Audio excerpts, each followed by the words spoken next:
Bismillahirrahmanirrahim. Assalamualaikum warahmatullahi wabarakatuh. Alhamdulillahi bifadlihi tatimmu shalihan wa bi'aunihi yuwaffiqul 'abdu lima yuhibbu wa yarda wa bisyukrihi yazidu min fadlihi wa bitawakkuli 'alayhi yakun hasbuh wa bittaqwahu yu'allimuhu ma lam yakun ya'lam. Falhamdulillahi hamdan yuwafi ni'mah wa yudafi'u nikmah wa yukafi'u mazidah. Wa usalli wa usallim ala hadha an-nabiyil karim alladhi amarana bil ma'ruf wa nahana 'anil munkar wa ahalla lana at-tayyibat wa harrama 'alaina al-khaba'ith ووضع عنا إسرنا والأغلال التي كانت علينا فالذين آمنوا به وعزروا ونصروا واتبعوا النور الذي أنزل معه أولئك هم المفلحون. Yang kami hormati para orang tua kami, bapak-bapak, ibu-ibu, jamaah salat subuh yang dirahmati oleh Allah. Senantiasa rasa puji syukur kita kepada Allah, yang mana Allah senantiasa memberikan rahmat karunia beserta nikmatnya. Alhamdulillah kita masih bisa meringankan langkah, menyempatkan waktu untuk hadir dalam rangka melaksanakan sholat subuh berjemaah. Mudah-mudahan berbagai nikmat yang Allah berikan kepada kita dapat menambah rasa kesyukuran dan ketaatan kita. Salawat beriring salam kepada baginda Rasulullah sallallahu alaihi wasallam yang telah mengantarkan umat manusia minadz zulumati ilan nur. Kita hanya bisa berharap dan berdoa mudah-mudahan kita tergolong daripada umat-umatnya yang mendapatkan syafaatnya di yaumil akhir nanti. Amin amin ya rabbal alamin. Bapak Ibu jemaah yang dirahmati oleh Allah, pada kesempatan ini kita ingin mengkaji satu hadis Rasulullah SAW. Apakah kita masuk surga karena amal ibadah kita atau karena rahmat Allah? An Abi Hurairah radhiyallahu anhu qala sami'tu Rasulullah sallallahu alaihi wasallam yaqul la yudkhil ahadan 'amaluhu al-jannata. Qalu wala anta ya Rasulullah. Qala alaihi salatu wassalam la wala ana illa an yataghammadani Allah bi fadlin wa rahmatin fashaddidu wa qaribu wala yatamannayanna ahadukumul mauta imma muhsinan fala'allahu an yazdada khairan wa imma musian fa'allahu an yasta'tiba. Dari Abi Hurairah radhiyallahu anhu, apa kata Abi Hurairah, aku mendengar Rasulullah sallallahu alaihi wasallam berkata, tidak masuk surga seorang pun karena amal ibadahnya. Qalu, para sahabat komentar, wala anta ya Rasulullah, bagaimana halnya engkau ya Rasulullah? Qala alaihi salatu wassalam, dijawab Rasul, la wala ana, saya pun tidak masuk surga karena amal ibadah saya. Illa an yatadammanani Allahu bifadlin wa rahmatin, aku dimasukkan oleh Allah ke surga, kata Rasul, karena rahmat dan karunia-Nya. Fasyaddidu, maka hendaklah kau berlaku baik, berlaku lurus. Wa qaribu, dan hendaklah kamu lebih mendekatkan diri kepada Allah. Dan jangan kamu berangan-angan untuk cepat mati dikala ada orang yang berbuat baik, fal'allahu an yazdada khairan, mudah-mudahan bertambah perbuatan baiknya. Wa imma musian, kalau ada orang yang berbuat buruk, fal'allahu an yasta'tiba, mudah-mudahan dia bisa memperbaiki perbuatan menjadi baik. Nah, hadis ini memberikan gambaran kepada kita bahwa ada perintah Allah dalam melaksanakan kebaikan. Dalam surah Al-Kahfi Allah gambarkan bahwa orang-orang yang beriman Allah masukkan ke dalam surga. Nah, orang-orang yang beriman dimasukkan oleh Allah ke dalam surga. Ammal ladzina amanu wa 'amilus shalihat falahum jannatul ma'wa. Ini dalam surah As-Sajdah. Maka orang-orang yang beriman dan orang-orang yang beramal soleh Allah masukkan ke dalam surga. Ada janji Allah. Innal ladzina amanu wa 'amilus shalihati kanat lahum jannatul firdausi nuzula. Orang yang beriman dan orang yang beramal soleh, maka Allah berikan kepadanya surga Firdaus, tempat tinggalnya. Nah, apakah ayat ini dengan hadis ini bertolak belakang? Sebenarnya tidak. Bahwa orang yang beramal ini karena rahmat dan karunia Allah, dan amal itu menjadi sebab masuknya seseorang ke dalam surga. Tapi yang menentukan untuk masuk surga itu adalah rahmat dan karunia Allah. Rahmat dan karunia Allah. Kalaulah kita berpikir sejenak saja dengan amal ibadah kita, bahwa dalam pelaksanaan sholat, 5 kali kita melaksanakan sholat, berapa menitkah yang kita sisihkan untuk melaksanakan sholat? Jujur dan kita jawab dalam hati kita bahwa cukup singkat kita melaksanakan sholat, paling tidak 5 menit, kalaupun kita buat 10 menit. Dari yang 10 menit, berapa persenkah kekhusyukan kita? Sampaikah 100% kita khusyuk yang sholat pun? Kita akan jawab secara pribadi dalam hati kita.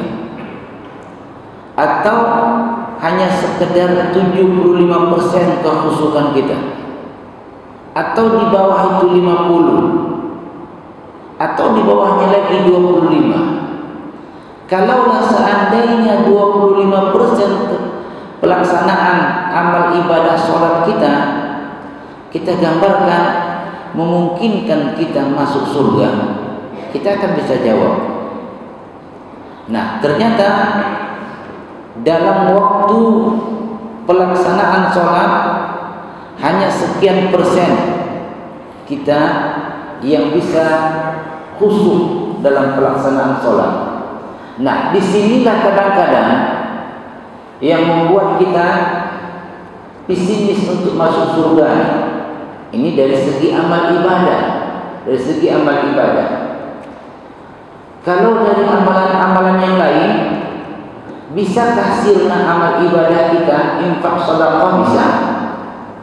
Ada orang yang sudah berinfak dan bersedekah bertahun-tahun, ternyata ada orang yang ngomongin infak dan sedekahnya tersebut.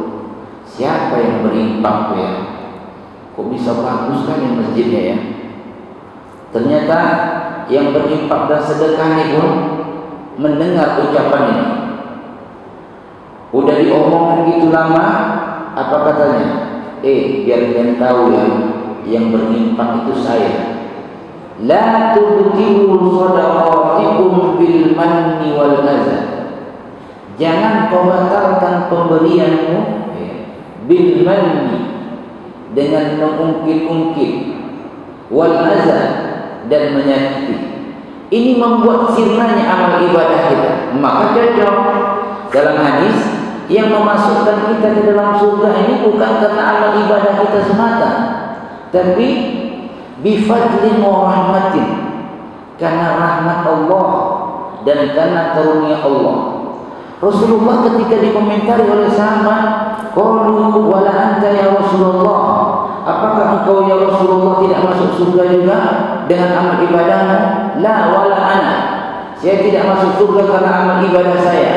Sementara dalam satu hadis yang lain, bagaimana sebenarnya amal ibadah Rasulullah SAW tidak sebanding dan tidak bisa kita bandingkan dengan amal ibadah kita.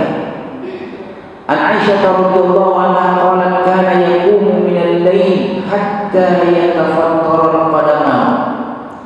Rasul itu melaksanakan salat malam hatta yatafattara qadamahu, sampai bengkak kaki Rasul.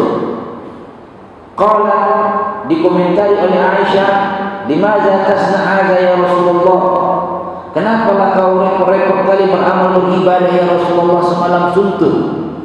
Qad ghafarallahu laka ma taqaddama min dzambika wa ma ta'akhkhar, dosa yang telah lalu diampunkan oleh Allah, dosa yang akan datang juga sudah diampunkan oleh Allah. Rasul menjawab dengan kalimat yang singkat, qal afala uhibbu an akuna 'abdan syakura, apakah saya tidak bisa menjadi hamba yang bersyukur?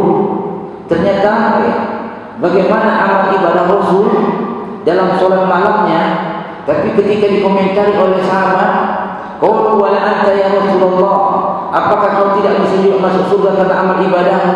Rasul menjawab, la wala ana. Nah, ternyata kekuatan-kekuatan amal ibadah ini bukan menjadi kepastian dalam memasukkan kita ke surga. Kenapa? Dalam poin yang berikutnya yang menentukan ini juga ada terkait dengan hati kita. Terkait dengan hati. Imam An-Nawawi menulis kita hadis Arba'in, dan posisi hadis yang pertama itu adalah tentang niat. Innamal a'malu binniyat wa innamal likulli imri'in ma nawa. Bahwa amal ibadah itu diawali dengan niat. Semua. Jadi kalau banyak amal ibadahnya, niatnya kemana? Ini yang sekarang. Niatnya kemana? Kalau niatnya tidak benar, inilah kadang-kadang yang menghalangi orang dari masuknya surganya Allah Subhanahu wa Ta'ala. Nah, terkait dengan hadis bahwa yang memasukkan kita adalah karena rahmat dan karunia Allah. Rahmat dan karunia Allah. Rahmat dan karunia Allah inilah yang kita raih dalam keseharian beramal beribadah. Jadi ada perjuangan dalam beramal beribadah. Dalam satu hadis bahwa ketika kita hendak tidur, setan itu berusaha untuk mengikat dengan 3 ikatan, sehingga pada malam hari itu sulit kita untuk bangun. Nah, inilah perjuangan kita dalam beramal beribadahnya untuk mencari rahmat dan karunia Allah. Rahmat dan karunia Allah.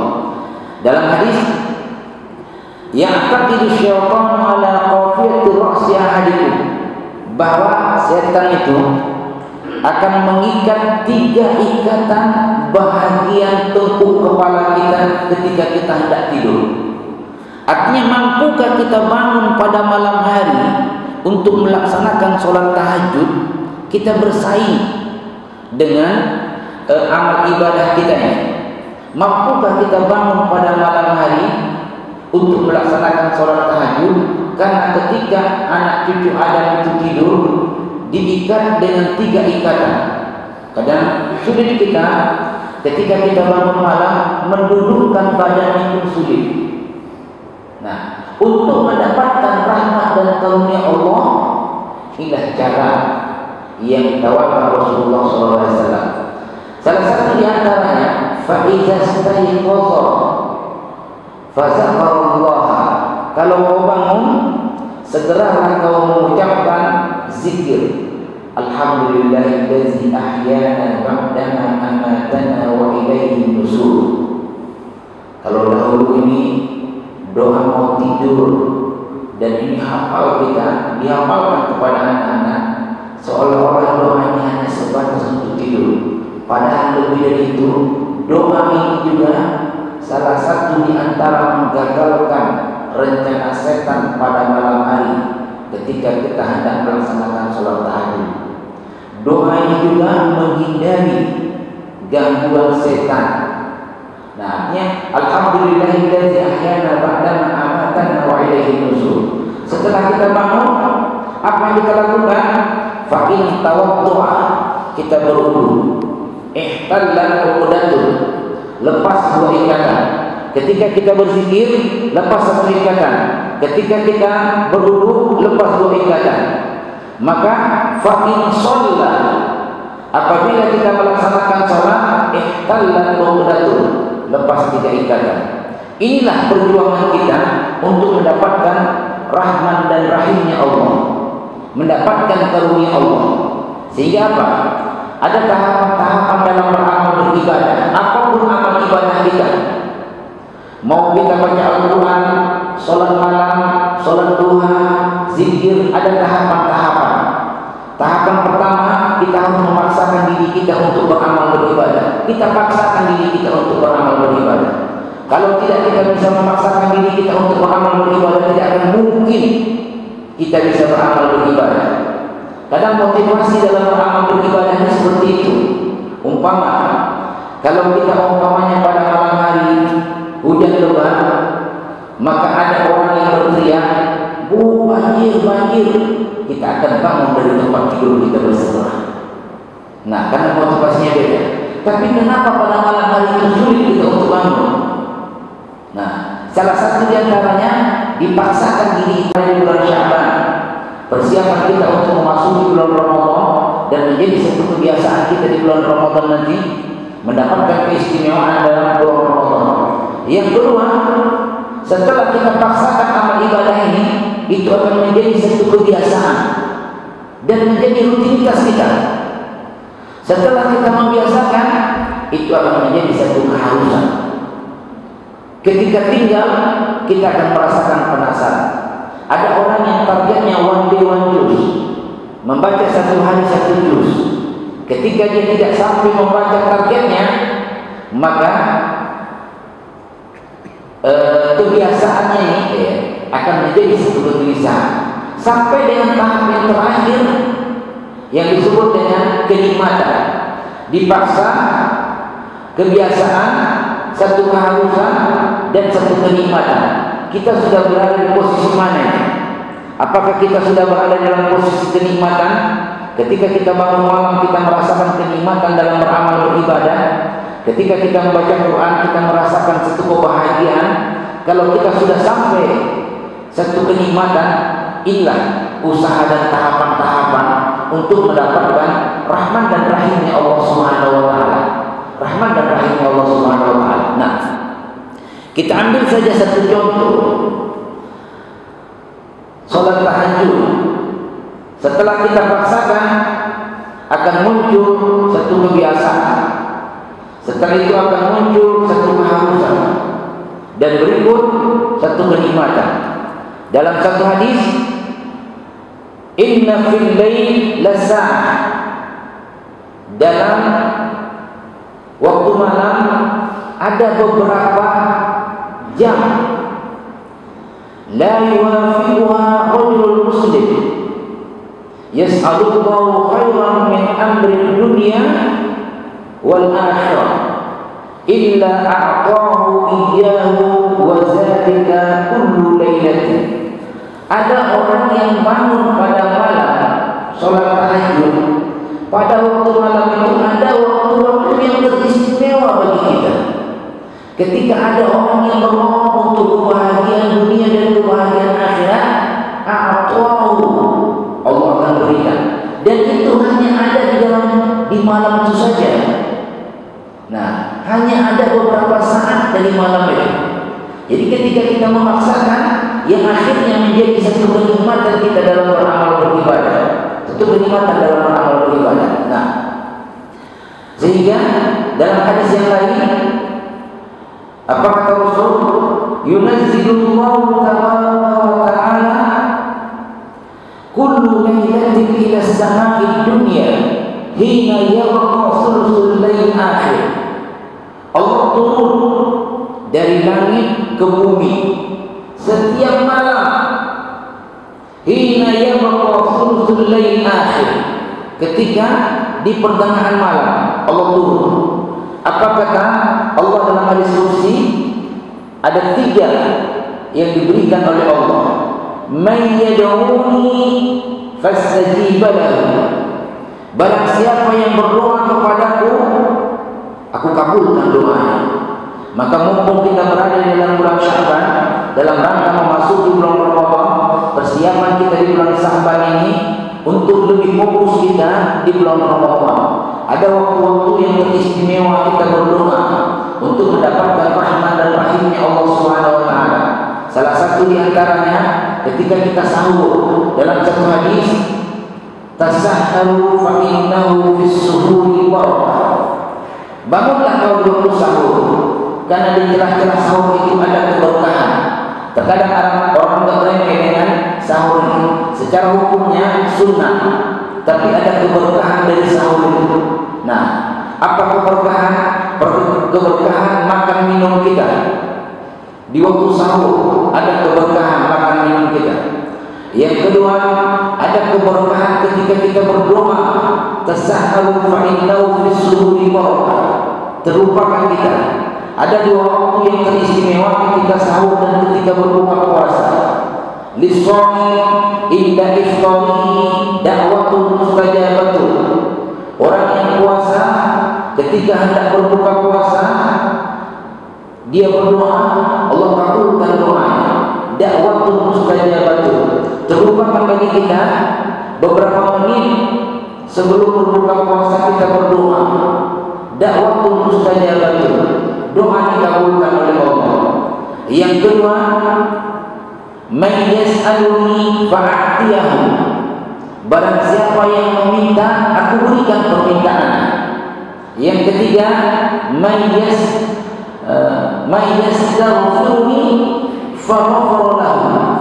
Barang siapa yang meminta ampun, aku ampuni dosanya. Nah, kembali kita dengan hadis yang kita sampaikan dari awal tadi bahwa kita masuk surga ini karena rahmat dan karunia Allah Subhanahu wa taala. Bukan karena amal ibadah semata. Karena ketika kita beramal beribadah, kemanakah arah niat kita, Allah yang tahu. Ada orang yang beramal beribadah karena siapa dia beramal beribadah? Yang Allah yang tahu. Wa asirru qawlakum aw ijharu bihi innahu 'alimun bi dzati sudur. Kau sembunyikan di dalam hatimu atau kau ungkapkan kepada orang, Allah tahu apa yang ada tersembunyi dalam hati kita. Ala ya'lamu man khalaqa wa huwal latiful khabir. Mana mungkin Allah tidak tahu, Allah yang menciptakannya. Maka ikhlasun niat, ikhlaskan niat kita dalam beramal beribadah lillahi limardatillah, karena Allah dan hanya mengharapkan ridha Allah Subhanahu wa taala. Dan inilah yang menjadi pembuka bagi kita rahmat dan karunia Allah Subhanahu wa taala. Dan rahmat dan karunia Allah inilah yang menjadikan satu keistimewaan bagi kita. Sebagaimana dalam surah Yusuf disebutkan juga, qul bi fadlillahi wa bi rahmatihi fabidzalika falyafrahu wa khairun mimma yajma'un. Katakan ya Muhammad, dengan karunia Allah dan rahmat Allah, fabidzalika falyafrahu, karena karunia Allah dan rahmat Allah yang membuat kamu itu bergembira. Huwa khairun mimma yajma'un, itu jauh lebih baik dibandingkan dengan apa yang kau kumpul. Jadi untuk meraih karunia Allah dan rahmat Allah inilah kita ikhlasun niat, ikhlaskan niat kita semata-mata karena Allah Subhanahu wa taala. Nah, kembali kita dengan hadis ketika ditanya oleh sahabat, "Qalu wa anta ya Rasulullah?" Apakah kau tidak masuk surga juga ya Rasulullah dengan amal ibadahmu? Kata Rasul, tidak. Saya tidak masuk surga karena amal ibadah saya. Tapi saya dimasukkan oleh Allah bifadlin wa rahmatin. Karena karunia Allah dan karena rahmat Allah. Fasyaddidu, maka hendaklah kau berlaku benar, berlaku lurus dalam hidup ini. Wa qaribu, hendaklah kau lebih mendekatkan diri kepada Allah. Dianjurkan kita berbuat baik dan lebih mendekatkan diri kita kepada Allah Subhanahu wa taala. Nah, wala yatayamananna ahadukumul maut. Jangan kau berangan-angan untuk cepat mati.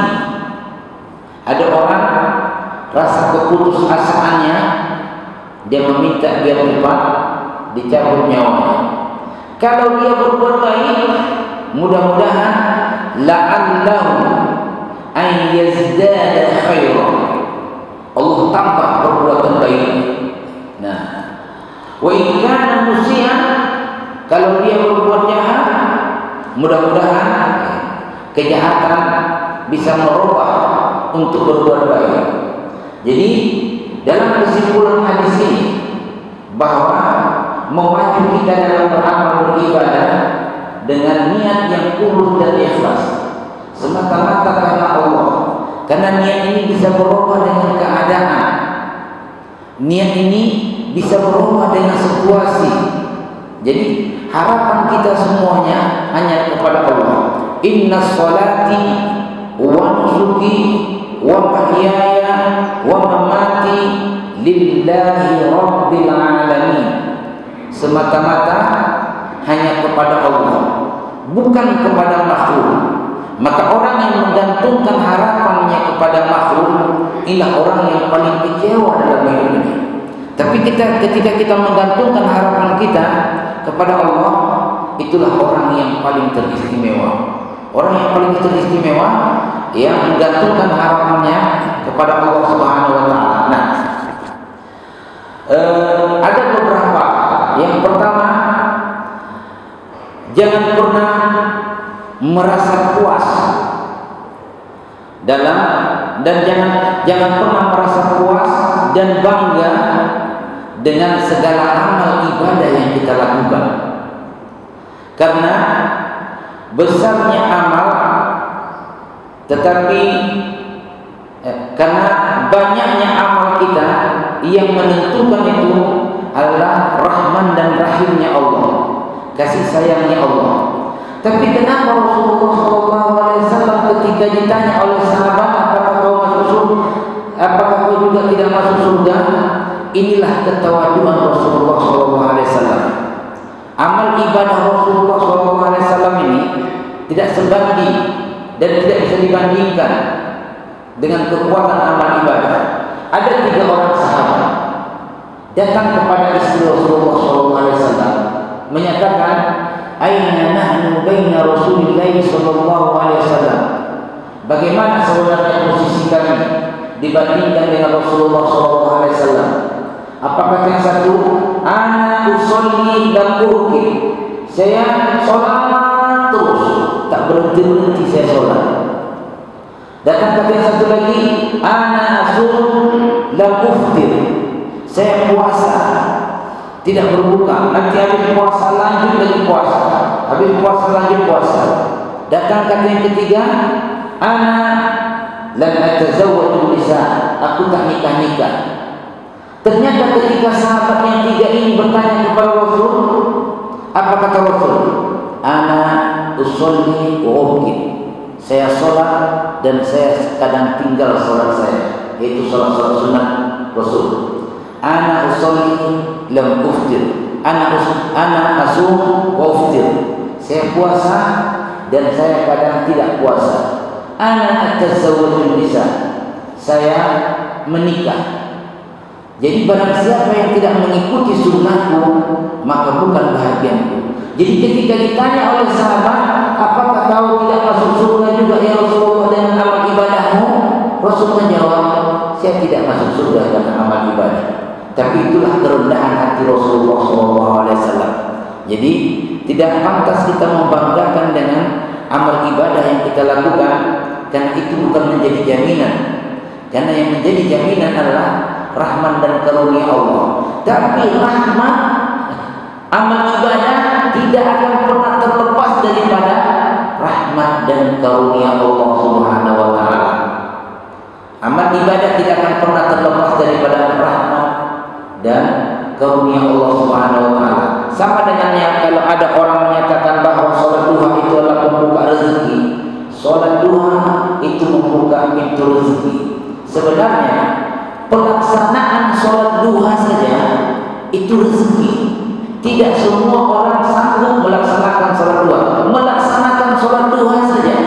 Melaksanakan salat duha saja. Nah, ternyata orang yang beramal beribadah itu tidak akan pernah lepas daripada rahmat dan rahimnya Allah Subhanahu wa taala. Tinggal kita membenahi amal ibadah kita ini dengan ikhlas niat, dengan niat yang tulus dan ikhlas. Nah, bahwa seseorang yang masuk ke dalam surga dengan rahmat Allah Subhanahu wa taala, karena surganya Allah itu sudah sempurna. Sebenarnya tidak terbayar surga Allah itu dengan amal ibadah saja. Betapa banyaknya amal ibadah kita tidak akan mungkin bisa mendapatkan surga yang sudah sempurna itu. Tapi karena rahmat dan karunia Allah inilah yang mengantarkan kita ke surganya Allah Subhanahu wa taala. Nah, mudah-mudahan kita tetap semangat dalam beramal beribadah, karena itu melahirkan karunia Allah Subhanahu wa taala. Terlebih-lebih dalam hitungan hari kita akan memasuki bulan Ramadan. Target kita dalam bulan Ramadan harus tercapai, dan kita buat agenda dalam memasuki bulan Ramadan. Karena ada orang dalam mencapai tahapan-tahapan kehidupan, dia akan punya program. Ramadan ini juga kita memiliki program 1 bulan penuh. Kita ingin menekankan secara bersama bahwa tidak ada halangan kita untuk tidak bangun melaksanakan sholat tahajud terkhusus pada bulan Ramadan. Karena pada malam itu juga kita sahur. Apa kata Nasi Urwan, qum walau kana rak'atain, bangunlah kau, laksanakan sholat malam walaupun hanya sekedar 2 rakaat, walaupun hanya sekedar 2 rakaat. Kalau seandainya dari awal Ramadan kita start melaksanakan sholat tahajud 2 rakaat sampai terakhir tertotal lebih kurang 60 rakaat. 2 rakaat sebenarnya berapa menitnya kita yang sholat? Kadang-kadang tak sampai 25 menit, 3 menit. Karena kita pakai ayat langganan Inna atau ayat Allah, tapi sudah terhitung sholat tahajud, terhitung sholat tahajud. Nah, jadi ada orang yang menyatakan kalau kau sudah sholat tahajud, kalau sudah sholat tarawih, tak usah sholat tahajud lagi. Ini keliru dalam memahami. Sholat tahajud dan sholat tarawih dihitung itu qiyamul lail, karena sama-sama dilaksanakan di waktu malam. Nah, dalam surah Muzammil, qumil laila illa qalila, ada kalimat lail. Tahajud itu juga dan tarawih melaksanakan malam. Maka kita kalau sudah melaksanakan sholat tarawih di masjid diiringi dengan sholat witir, nanti malam tak usah kita sholat witir lagi. Karena dalam hadis yang sahih, la witrani fil lail, tidak ada 2 witir dalam satu malam. Satu malam itu 1 kali saja witir. Maka kawan waktunya itu ada 3. Awwaluha awsaluha akhiruha. Mau kita laksanakan di awal boleh, yaitu waktunya kapan? Masuk waktu isya, masuk juga waktu witir, sama ya. Awsaluha pertengahannya sekitar jam 3, akhiruha di penghujung sebelum masuk sholat subuh. Nah, ada orang menyatakan kalau kau sudah sholat witir, tak bisa kau sholat tahajud lagi, karena witir itu penutup sholat. Maknanya bukan penutup. Sholat isya sama sholat witir waktunya bersamaan. Allahu Akbar, Allahu Akbar. Waktu isya, masuk isya, masuk juga witir. Jadi ada sahabat yang dilaksanakannya bukan isyanya, tapi witir dia dulu, witir dia langsung. Disitulah hadis Rasul, apa kata Rasul? Ij'alu akhirus sholatikum witron. Ij'alu, asal katanya apa? Ja'ala, bukan tutup. Kau laksanakan ij'alu akhirus sholatikum. Kau laksanakan akhir sholatmu itu witir. Kalau bahasa kita, tutup sholatmu dengan witir. Jadi ketika sahabat melaksanakan sholat witir, baru dia sholat isya, batal witirnya. Maka kata Rasul, laksanakan witir itu di akhir. Sholat isya baru, sholat sunat setelah isya baru witir. Itulah asbabul hadis itu. Maka orang menerjemahkan ij'al itu tutup sholatmu dengan witir. Yang menjadi permasalahannya isya dengan witir.